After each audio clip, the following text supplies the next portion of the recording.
Namo tassa bhagavato arahato samma sambuddhassa. Namo tassa bhagavato arahato samma sambuddhassa. Namo tassa bhagavato arahato Samma Sambuddhassa. Homage to the fully enlightened Buddha, worthy one, the blessed one. Chetanaham bhikkhave kammang vadami. Chetayitva kammang karoti kayena vacha manasa. Dear friends in Dhamma, today I would like to discuss with you about the karma. Karma or kamma in Pali means action. Does every action constitute karma? No. Buddha specifically taught that if you do any karma intentionally by body, by your speech or your mind, those are only the karma. Even in law, there's two factors called actus-rea and mens-rea, that is your physical action and mental aspect are important in committing a crime. It is same in Buddhism, we need to have an intention. So, karma is the one of the most misunderstood, misinterpreted concept in Buddhism, because karma is also related with the vipaka. Vipaka means the fruits of your actions or the results of your actions. When you, it's like planting a seed. When you plant a seed, it will get germinated and have a tree and you have the fruits. So similarly, when you commit crimes or when you commit good deeds or bad deeds, there are results arising from these bad or good deeds. So vipaka is the results. They are some of your vipaka results can be seen, some cannot be seen. Invisible and visible effects. So karma is something dynamic. It's always changing. It is also experiential. It is not something beyond your mind, because you will experience your karma in your mind at the first stage. So there are three very wrong or perilous views regarding the karma in the world. Even among Buddhists, there are these misunderstandings. One is called everything that happens to you, ethical or unethical deeds you have done, happens to you due to previous life or many previous lives, as Buddhists believe samsara, cycle of birth and existence. So they believe that everything happens to you is due to karma. This is not Buddha's teaching.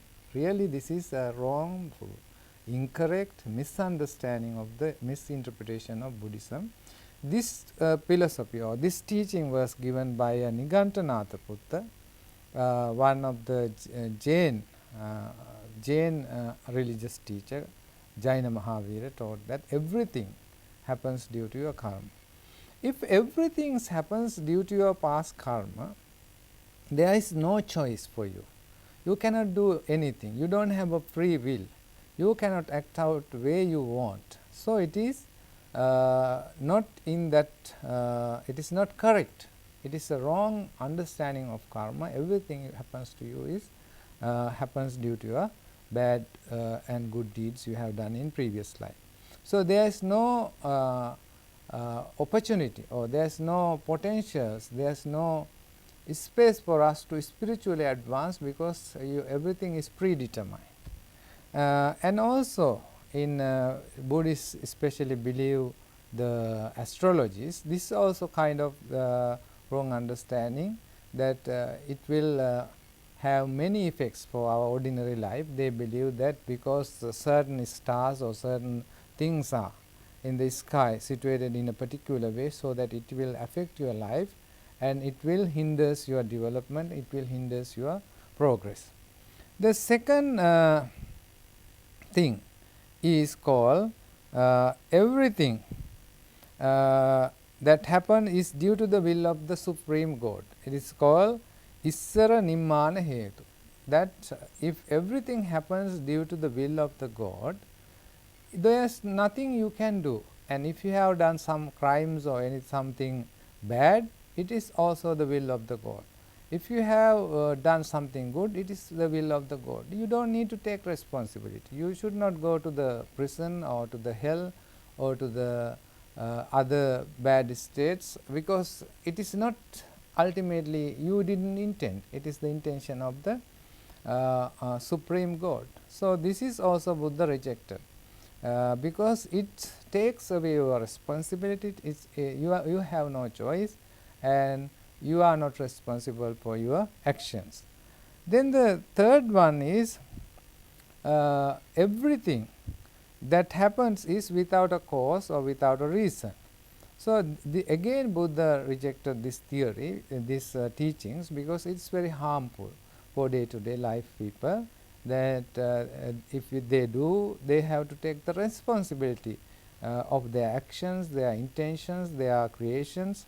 So these three views as perilous and very dangerous and very bad. So let's say the importance of the intention in karma. Buddha said that let's say there are there's a knife and somebody plunge into somebody's inside their body. Someone plunge the knife into someone's body. Do you think it is a bad karma or good karma? People who have a little understanding of karma, they might say it's very bad. It depends. It depends on the person is doing. If a doctor cut into your body with a knife, his intention is to heal the patient, remove a tumor or remove some unnecessary parts or sick part of your body, infected part of your body. But if it is done by a criminal, a gangster, a thief, in order to kill you, in order to hurt you, definitely it's a bad karma. So intention is very important part of karmic.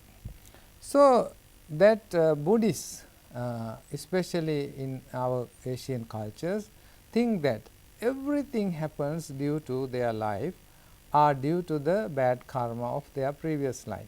For example, poverty.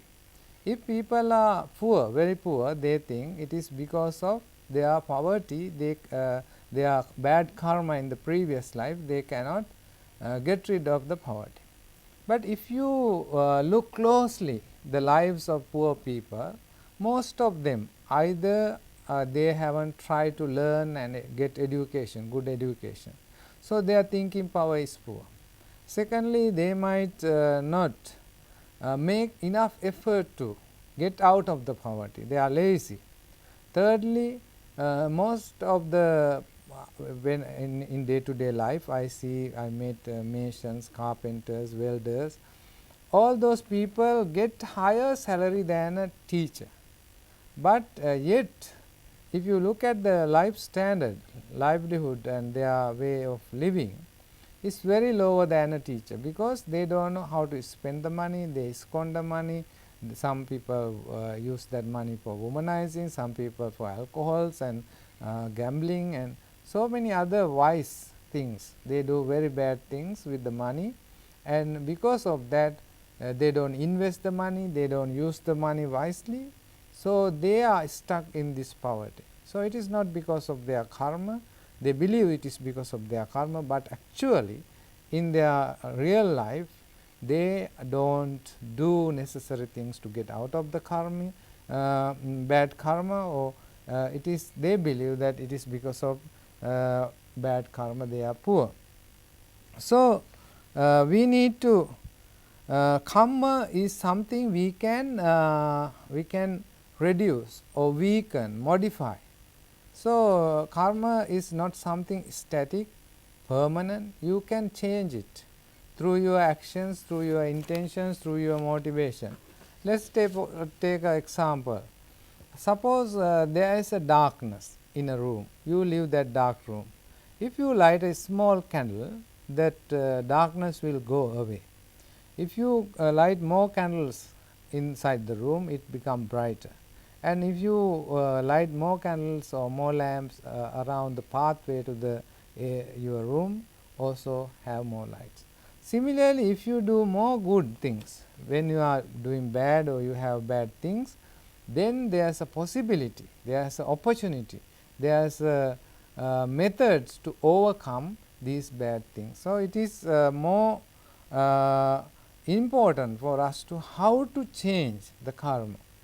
You don't need to take it for granted, and you don't need to just stay and stuck in your situation. For example, Buddha explained in certain discourses that person who has born poor still can attain enlightenment, still can attain high state of mental purity.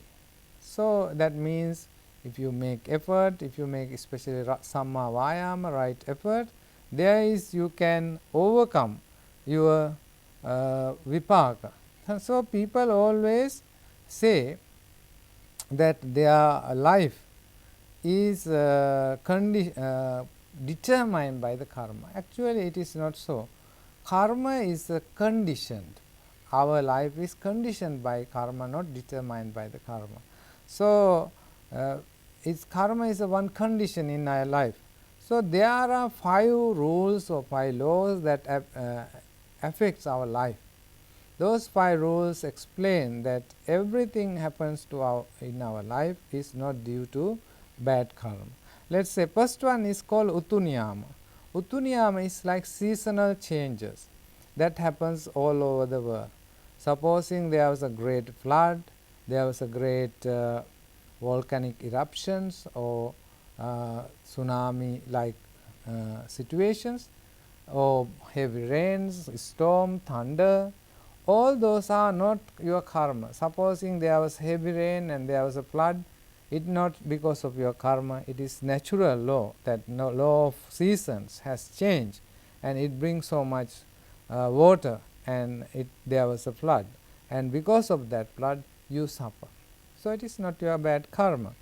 So then there are biological causes or reasons.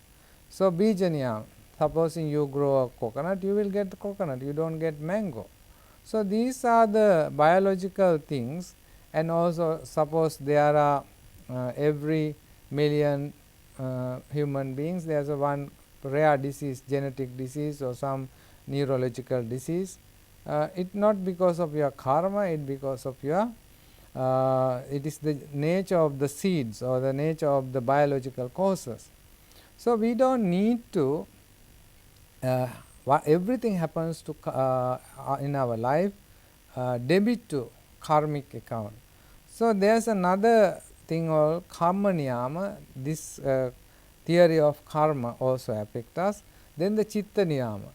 For example, there are some people who are very emotional, psychological causes, very emotional. So he commits suicide, or he make very harmful statement to other. So not it is because of karma, it is their psychological nature. Then in the world there is another theory, another causes that affects us. This is called dhamma niyama. Dhamma niyama is the causes of reality. In our life, when we are born, we get young, mature and get old. There is impermanence. So these are there are many natural causes in the world which cannot, we become older, decay. These are part and parcel of law. It is not because of our karma, this natural law, the reality is like that. So Buddha said one time, those who cover the like if a moon is covered by dark clouds, but winds blow and the dark clouds fade away and the moon come out of from this dark cloud, will become brighter, beautiful, and people get more light from the moon. Similarly, even at your first stage of your life, you have done so many bad things, so many wicked things, so many cruel things, but later in your life, if you change your attitudes, if you change your behavior, your intentions, then you can become illuminate like the moon, illuminate the world. So, the there are four kinds of karma Buddha talk about. One is dark karma. Dark karma results in dark results. That is bad, wicked karma, motivated by greed, delusion, or anger or hatred. Then the bright karma with bright results. You are motivated by generosity, non-harming, and wisdom. So you do the good, right things. This is called bright karma with bright actions, bright results. Then there are mixed results, because your intentions and dark and bright both mixed together. Sometimes we have this kind of ideas in our mind. Then there are other actions and other intentions which is neither dark nor bright. So they will give results neither dark nor bright. And Buddha especially explained that in one sutta called Kamma Phalupajiva in Anguttara Nikaya, that everything is not happened due to karma. One who lives off the fruits of his effort. So in this case, this person live with his effort. He doesn't base his life on karma. He make many efforts and he becomes successful, and not of his fruits of the karma. He haven't done many good karma maybe in previous lives. Who his life success is based on his effort. So one who lives of the fruits of the karma but not the fruits of his effort. There are another group of people, type of people. Some people don't make any effort. They have many wealth from maybe parents, from their grandparents, and they live a life, luxurious life. They don't make any effort. They enjoy the life. So Buddha one time say it's like some people are enjoying their old food and not making new food, because they are enjoying the previous good karmas of many lives, but he don't make any good new karma. And the one who lives of the fruits of both his effort and his karma. There is another group of people who live on the based on their good karma and also effort. Combination of effort and combination of karma, his life makes successful or make his life continue. And the third one, he doesn't live neither fruits of his own effort nor the fruit his karma. So this person doesn't make any effort to do good karma, and also doesn't make any effort to have his karma. So he doesn't have neither the support of the karma nor the effort. So there are these four kinds. It shows that in Buddhism, karma is not alone the one and only factor that affects our life. So don't rely. And karma, as I mentioned before, we can modify the karma.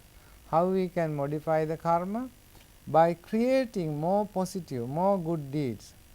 Supposing that if you have done, I can give you 3 examples. Supposing one person at his young age, maybe at the age of 20, because he had an argument with some friends, this argument went beyond just a simple argument. He got very angry. He had a dagger or some knife. He killed his friends. So he goes to prison, and because he goes to the prison, he regret and repents so much inside the prison that he comes. So that's why I said the karma is psychological. Moment you do the bad things, the results will influence your mind. You will know and you can experience the results of your bad deeds. Moment you get angry, you are burning inside your mind in your heart, so you will see that the negative vipaka, the results of karma, can be experienced instantly. This is called ditta dhamma vedaniya.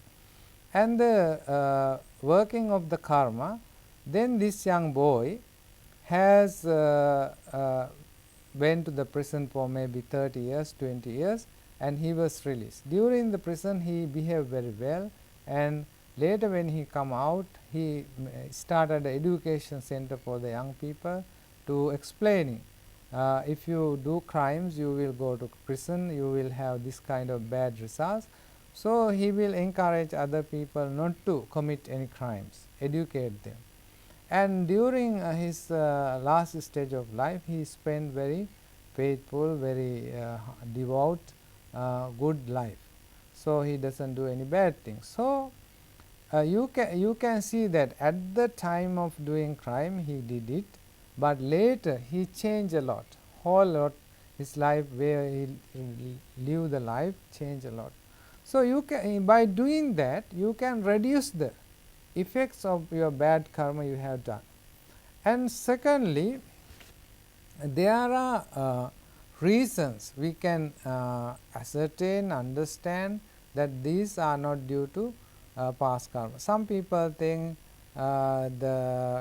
this parallelism, karma parallelism, that where you think that you do this, you will get the same. So it's kind of similar but not the same. So there, let's say there was a person and who see that when he's coming from office to the home, he saw fire from far when he was driving, and when he come near, he saw that it was his house burning, and fire brigades tried to extinguish the fire, but they were unsuccessful, and finally the house was burned, and neighbor bring him to his home and try to console him, try to give some advice. Then he asked, don't worry, did you have insurance? He said, I had, but I couldn't renew it. Maybe 1 month ago I forgot to renew it. So he was worried so much.